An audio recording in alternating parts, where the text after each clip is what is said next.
Hello everyone, welcome back to yet another video on the channel. Today we'll be discussing our Game Week 9 team selection, some of the transfer plans I plan on making, and we'll have a quick look at how Game Week 8 got on, and my general thoughts of the season so far. So if you do like the video, hit that like button, leave a comment if you have any questions, and I will get back to all you. So let's get straight into it. So yet another red arrow this week, but before we get into my team, let's get on to some of the good news of the game week.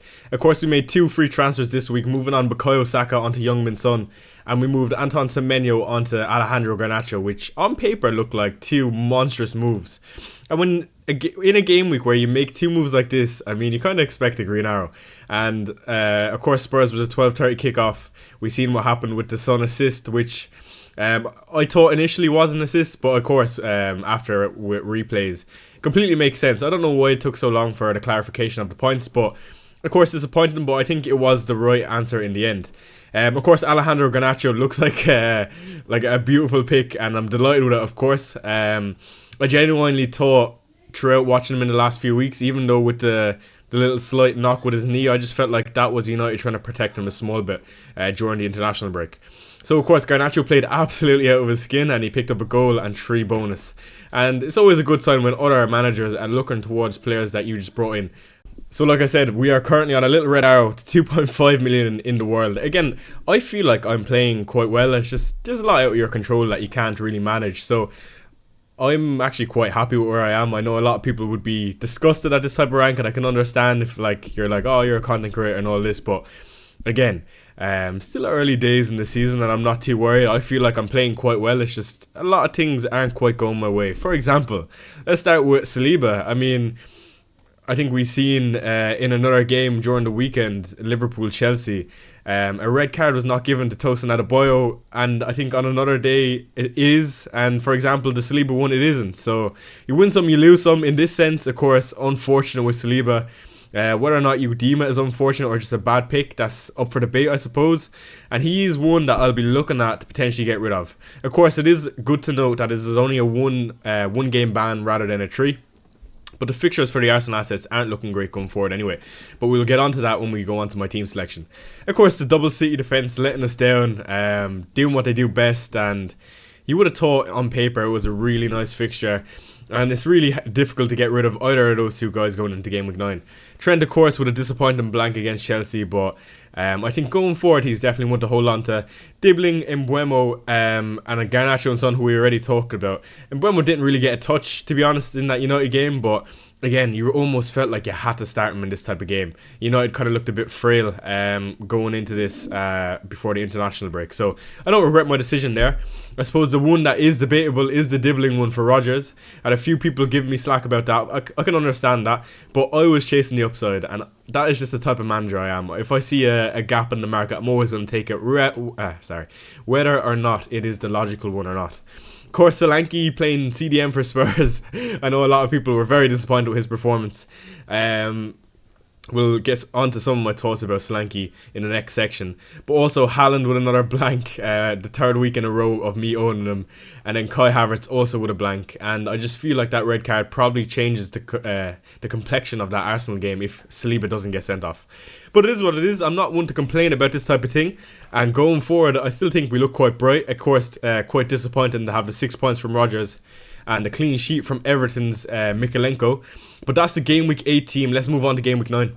So taking a little look forward at Game Week 9, I actually quite like the team once again this week, but I seem to be saying that nearly almost every week. So I don't know what to make of it. Again, if City don't keep a clean sheet this week, I don't think they're ever going to do it during the season. Southampton at home, you'd like to think, surely. Again, I'm fairly sure they're projected to get the highest percentage of a clean sheet this week in the bookies' odds. And again, I can't do much more than just hope that Lewis starts and Ederson actually has a somewhat decent game, and then that they control it. But if they were to ever get a clean sheet, surely, lads. I don't want to speak about them too much though. Of course, Trent versus Arsenal away. One of the more difficult fixtures in the league. Whether or not you think Saka will be back, depending on the Arteta tweets or conferences, that's up for interpretation for sure. But I feel like regardless, it is going to be a tough game at the Emirates for Liverpool. Again, we see him get tested by Chelsea last week. Of course, coming out with the win. but I think it's another step up playing a team like Arsenal at the Emirates. For me, I feel like this could be a nice little game for Trent. I mean, stylistically, we know how good Trent's service in terms of a cross or a ball over the top is. And due to how deep Arsenal set up defensively and how compact, I'm sure there'll be a lot of opportunities for Trent to have time on the ball and whip it in. Of course, Arsenal could adopt a system where they completely try to take Trent out of the game, but there will be chances, I imagine, for Liverpool regardless. So next is Mikalenko.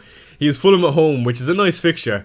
We've seen Sean Dyche's team pick up a clean sheet last week, and we've seen last season, of course, the absolute role that Pickford went on, and Mikalenko and Everton in general last season. So whether or not they can keep on a streak of clean sheets, I'm unsure. I don't quite feel comfortable benching Saliba.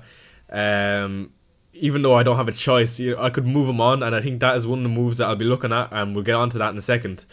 But playing Mikalenko, I don't love it this week. I don't know what it is. Maybe it's just because I benched him last week and I don't feel like there's a clean sheet coming. But I don't think it's the worst decision in the world. So let's move on to the midfield. Okay, so quite an interesting midfield for us this week. Son Heung-min versus Crystal Palace, Rodgers versus Bournemouth at home, Garnacho versus West Ham, and Mbeumo versus Ipswich. 4 players that I think could return this week. I wouldn't be surprised. I'm not too worried about Sonny this week. I know he's not going to be involved in the Europa League today, but I think regardless, when I initially saw that come out from journalists, I did think that it was more so precautionary, as he got subbed off early in that game last week. So I'm not too worried about Sonny at all. I'm almost 100% sure I'm going to play him this fixture versus Crystal Palace unless we get some concrete news otherwise. Of course, Rodgers with Bournemouth at home, which is a lovely fixture, but it will be definitely a tough game for Bournemouth. And same goes to Villa. I don't think it will be easy for Villa at all. Of course, made the mistake of benching Rodgers last week. Not the first time this season. I'm fairly sure I've benched him 3 times for 3 returns this year. So if you see me starting him, maybe you might want to bench him, but definitely happy to play him this week. Alejandro Garnacho versus West Ham away. Excited about this one.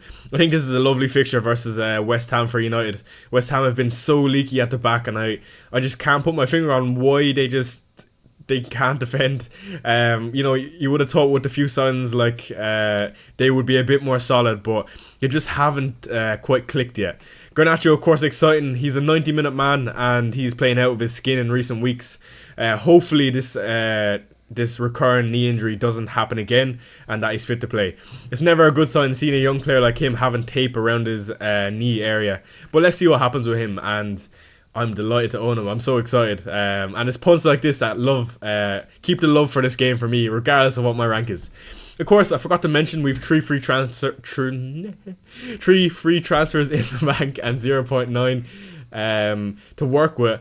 And I don't think I can see myself making a midfield move. Of course, we got Tyler Dibbling on the bench versus Man City, who won't be getting a sniff. And Mbeumo versus Ipswich at home, who was arguably even a captaincy shout. But there is one more man we need to speak about. So, delighted with the midfield. Let's move on to the forward line. And that leaves us with the forward line of Solanke, Haaland versus Southampton, and Havertz versus Liverpool at home. Let's start with Kai Havertz, because I think he is a bit of an interesting one. A lot of people will be looking to move him on. And I don't mind the move, to be honest, but again, if Saka isn't featuring, I think he is likely to be honest, in this Liverpool game. It's a massive game. I genuinely think Havertz is a really good option, though, because he's after scoring in the last 6 or 7 home games at the Emirates, I think it is. And if Saka isn't playing or he gets subbed off early, I think there's a chance Havertz could be on penalties. Of course, we've seen Trossard take one in the Champions League, but I don't mind it, to be honest. I still think Havertz has a decent chance. So I will be holding on to Havertz this week, I think. I'm almost sure about it. Let's talk about Erling Haaland, who is going to be my captaincy option this week. A bit boring, but again, Southampton at home, and he scored a brace in the Champions League. It is a no-brainer, unfortunately. I don't even want to speak about him, so let's move on to Solanke. Solanke is one that people are looking to move on or are kind of unhappy with. Again, I look at the other options that are around his type of price bracket, or the other options in general, and I just think that Solanke will get chances. Maybe he didn't do it last week versus West Ham, but he is an option who will always get chances through the high amount of chances Spurs create. By looking at the underlying numbers for Tottenham in general, I know Solanke's heat map isn't the greatest, but for Spurs, I just think Solanke will always be in those areas that you want him to be, even if he isn't touching the ball and he only takes one touch to score. It's always good to keep in mind. So I will be holding on to Solanke. Again, we still have another 2 in the next 3 home fixtures, and they are decent fixtures. So no reason at all for me to get rid of Solanke. There's the forward line. Let's look at some of the moves that I look at making. So the option here for me, and it makes probably the most sense, is rolling the transfer again, and that would give us 4 free transfers next week going into game week 10. There is eventually a fixture swing for maybe arguably the Spurs options in game week 12, and then start looking at some of the Chelsea options like Cole Palmer. Alternatively, I could move on William Saliba and get Renan Aït-Nouri. Now, when you look at the fixtures, I know I have it a bit blocked off here, but they have Liverpool, Chelsea and Newcastle away. So they're 3 tough fixtures, and of course he is suspended for this fixture, regardless of if I want to play him. And Renan Aït-Nouri would do 2 things for me. He would free up funds, and I could eventually move or upgrade one of the midfielder options in the future to potentially a Cole Palmer. And he also has really, really good fixtures coming up. In this Brighton game, as it is in isolation, and also that Crystal Palace game, I actually don't fancy them on a clean sheet point of view, but I feel like for the price, I think he's around 4.4. He's coming up in great options, and for Wolves, I know they're absolutely terrible this season so far, but surely in at least 2 out of the next 7 or 6, they're potentially going to keep a clean sheet, and Renan Aït-Nouri is one who always seems to get attacking returns throughout the season. So, there are my transfer plans, and that is the end of the video. If you have any questions, be sure to leave them down below. Do me a favour, hit that like button before you go. We are, of course, doing a deadline stream tomorrow. It is a Friday midday deadline stream, so look out for that. Be sure to join me, and I look forward to seeing you, and I will see you in the next.